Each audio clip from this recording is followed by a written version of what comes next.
जय गुरुदेव नाम किसका, यह नाम नहीं इंसान का। तो प्रेम से बोलो जय गुरुदेव। युग परिवर्तक परम संत बाबा जय गुरुदेव जी महाराजों के चरणों में कोटि कोटि प्रणाम करके सृष्टि रचेता ईश्वर को प्रणाम, उनकी दृश्य अदृश्य शक्तियों को भी प्रणाम। साथ ही साथ यहाँ पर उपस्थित बिरवाड़ा गांव के ग्राम निवासी, दूर दराज से आए हुए सभी सत्संगी प्रेमी भाई बहन, सबको बड़े प्रेम के साथ जय गुरुदेव। प्रेमी भाई बहनों, ये हम आप लोगों का बड़ा ही परम सौभाग्य है कि ऐसे भगदड़ भरे समय में हम आप लोगों को सत्संग सुनने को मिल रहा है। इस अवसर पर अनमोल विचार सुनने को मिलेंगे। सभी लोग शांत चित्त रख करके सुनिएगा। वर्तमान समय को हम आप लोग अगर ठीक से देखें तो सब लोग परेशान हैं। कोई ऐसा परिवार, कोई ऐसा घर नहीं कि जहाँ कोई छोटी मोटी परेशानी न हो। तो इन परेशानियों की कुछ न कुछ वजह रहती है।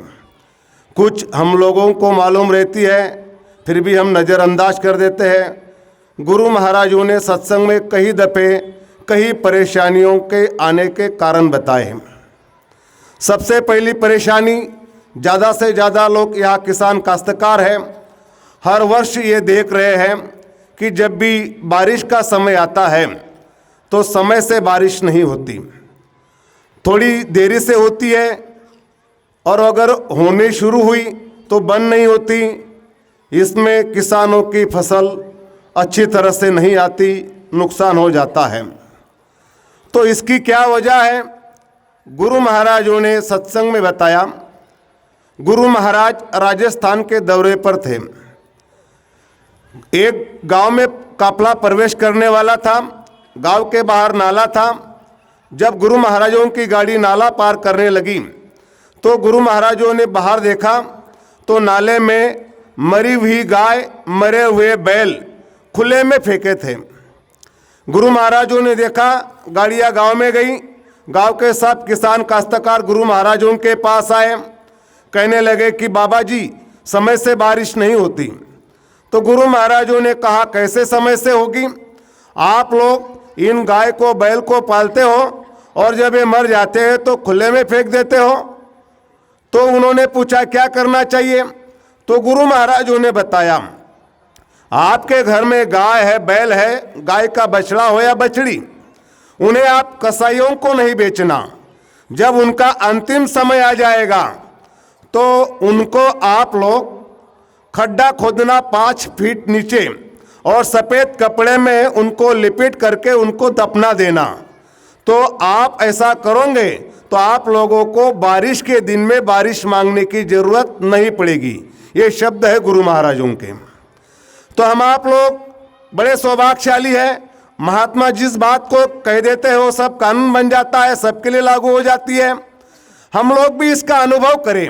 कई गांव के लोग यहाँ उपस्थित हैं। आप अपने अपने गांव का ये रूल बना लें कि हम लोग गाय को, बैल को जब वो मर जाएंगे तो खुले में नहीं फेंकेंगे, और ना ही उनके सांसों की पूंजी है जब तक उन्हें कसाईयों को नहीं देंगे। वो जब मर जाएंगे तो उनको सफ़ेद कपड़े में लपेट करके 5 फुट खड्डे में आप खोद के दबा देना। तो आपको ऐलान के साथ यह कहता हूं कि अगल बगल की बात दूर, कहीं बारिश हो रही है ना हो रही है, आप लोगों ने आपके गांव का ये नियम बना लिया और आपके गांव में बारिश ना हो समय से, तो सब लोगों के जूते और मेरा सर रहेगा। आप लोग परीक्षा करके देखो। फिर दूसरी बात, यही बात से लेकर के गुरु महाराजों ने समझाई कि आज छोटे छोटे बच्चे इतने उदंड, इतने चिड़चिड़े रहते हैं। इसकी वजह तो ये जो गाय और बैल, हम लोग उनको समय से पहले कसाईयों को बेच देते हैं, तो वो जो उनकी सांसों की पूंजी है वो उन्हें प्रेत योनि में भुगतनी पड़ती है। जहाँ उनको समय से खाना नहीं मिलता, वो चिड़चिड़े बन जाते हैं। और गाय और बैल ये 84 का आखिरी जन्म है, और गाय का जब शरीर छूटता है तो स्त्री का जन्म मिलता है, बैल का जब शरीर छूटता है तो पुरुष का जन्म मिलता है। तो वो जो जीवात्माएं रहती है वो लिंग शरीर में चिड़चिड़ी रहती है, वो उनका समय काटने के बाद हम आप लोगों के घर परिवार में जन्म लेती है, तो बचपन से ही वह जीव चिड़चिड़े होते हैं, उधन होते हैं। उनको आप लाख समझाओ वो बात नहीं मानते। इसलिए गुरु महाराजों ने कहा कि आप किसान हो, इस बात का आप लोग ध्यान रखो। ये बात गुरु महाराजों ने कही। फिर कहा सत्संग में कि ऐसे कई परिवार हैं कि बीमारी है लेकिन वजह समझती नहीं कि क्या वजह हो रही है। तो गुरु महाराजों के शब्द है कि दो सगे भाइयों की शादी एक साथ एक पंडाल में मत करना, ये गुरु महाराजों ने कहा है। ऐसे तमाम इसके पीछे परेशानियां लग जाती है।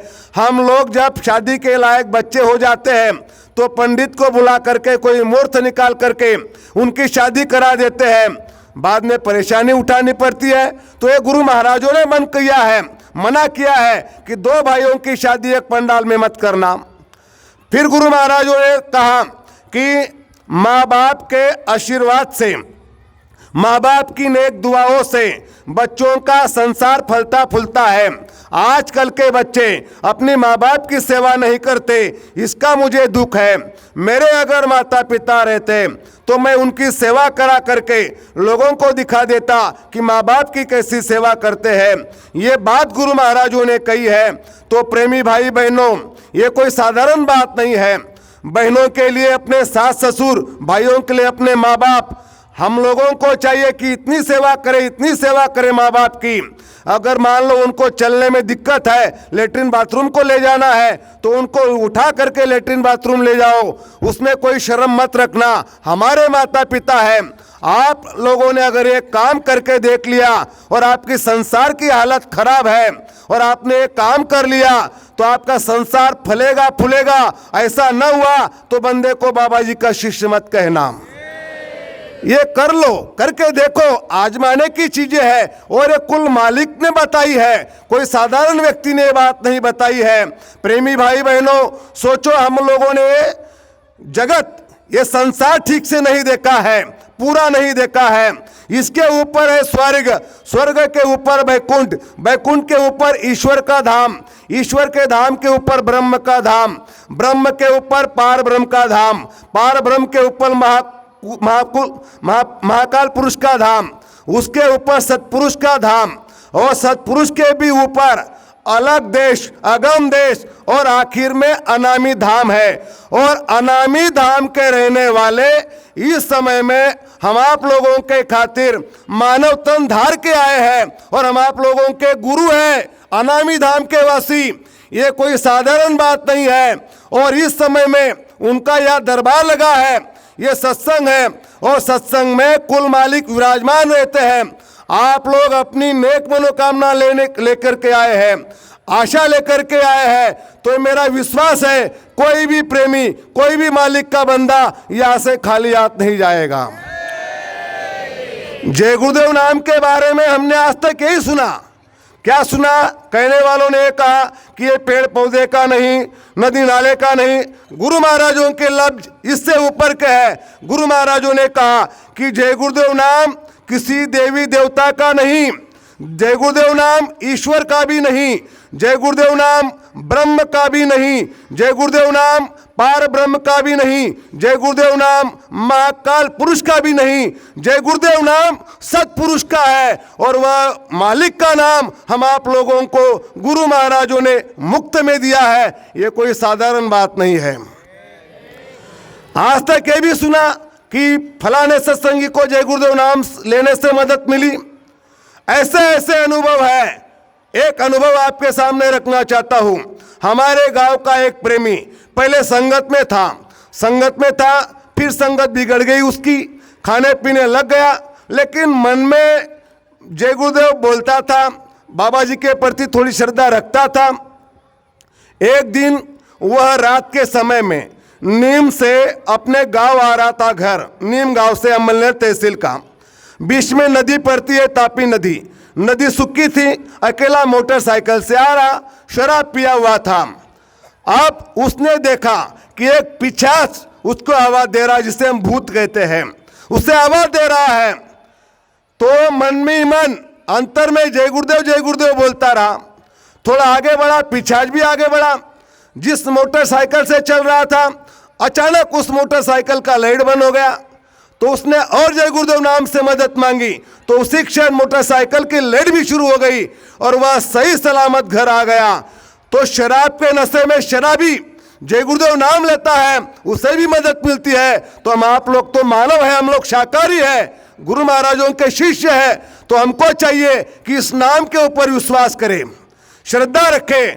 ऐसा कोई समस्या, ऐसा कोई काम जो मुश्किल हो, वो तो गुरु महाराजों के सामने रख दे, लेकिन वो नेक हो, दूसरे की नुकसान का ना हो।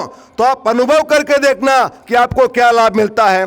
ये केवल कहने की बातें नहीं है, हम आप लोगों को आजमाइश करनी है। तो इन सब चीजों के लिए चाहिए गुरु की दया, और गुरु की दया के लिए चाहिए गुरु महाराजों के आदेश का पालन। और आदेश पहला है, पहले सुनो सत्संग, फिर सेवा, फिर साधन भजन। तो हम आप लोगों को इन बातों के ऊपर ध्यान रखना है। गांव गांव हम आप लोगों को साप्ताहिक सत्संग जारी करने हैं, जहां भी शाकाहारी का प्रचार हो वहां जाना है, सुमिरन ध्यान भजन करना है। तो प्रेमी भाई बहनों, आज के दिन इस अवसर पर ये विचार आप लोगों के सामने रखें। हो सकता है कहने में अगर कोई भूल चूक हुई हो या कोई मर्यादा का उल्लंघन हुआ हो, तो मैं छोटा सत्संगी आप लोगों से माफ़ी चाहता हूँ। आप माफ़ करेंगे ऐसी आशा रखता हूँ। सबको बड़े प्रेम के साथ जय गुरुदेव।